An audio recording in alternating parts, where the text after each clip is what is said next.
Peace Declaration.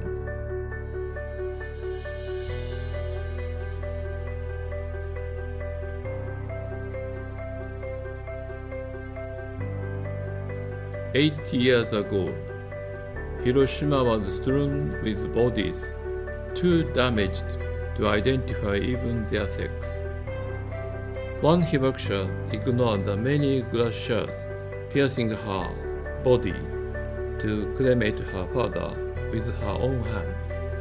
Elsewhere, a young woman begged, "I don't care if I die. Please give me water." Decades later, a woman who had the plea still regretted not giving the young woman water. She told herself that fighting for the elimination of nuclear weapons was the best she could do for those who died. Another hibakusha spent his life alone because the parents of the woman he loved refused to let her marry anyone exposed to the bomb.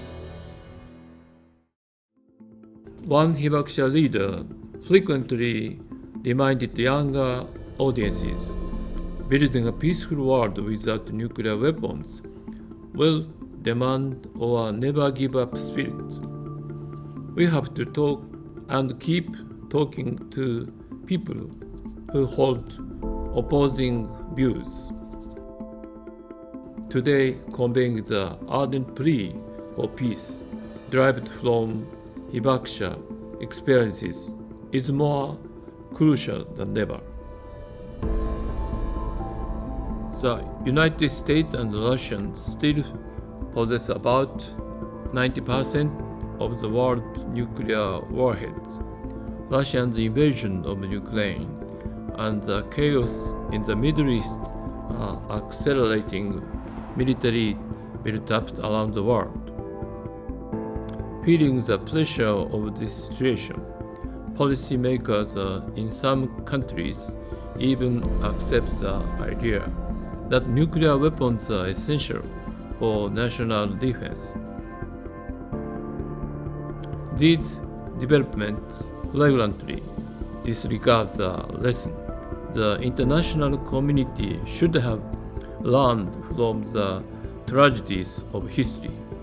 They threaten to topple the peace-building frameworks so many have worked so hard to construct. Despite the current turmoil at the nation-state level, we, the people, must never give up. Instead, we must work even harder to build civil society consensus that nuclear weapons must be abolished for a genuine peaceful world. Our youth, the leaders of future generations, must recognize that misguided policies regarding military spending, national security, and nuclear weapons could bring utterly inhumane consequences. We urge them to step forward with this understanding and lead civil society toward consensus through expanded participation at the grassroots level. In this process, we must all remember to think less about ourselves and more about each other. Thinking of others is how humanity has resolved much conflicts and turmoil on a path to the present day. Clearly, nations, too, must look beyond narrow self-interest to consider the circumstances of other nations. In expanding grassroots initiatives, solidarity will be indispensable. Cultural arts and sports exchanges contribute enormously to the culture of peace we seek. And in fostering that culture of peace, young people can easily take the lead. All they need to do is conceive and initiate projects that they carry out in the course of daily life, such as peace-centered art and music projects, or planting seeds and saplings from atomic-bombed trees. The city of Hiroshima continuously offers opportunities to experience the culture of peace built by Hiroshima's hibakusha and other predecessors in their spirits of mutual support. The more our peace culture transcends national borders, the more it will pressure policymakers now relying on nuclear deterrence to revise their policies. Policymakers around the world, can you not see that security policies derived from narrow self-interest are fomenting international conflict? Nations now strengthening their military forces, some including nuclear arsenals, must engage constructively in talks aimed at abandoning reliance on nuclear weapons. Please visit Hiroshima.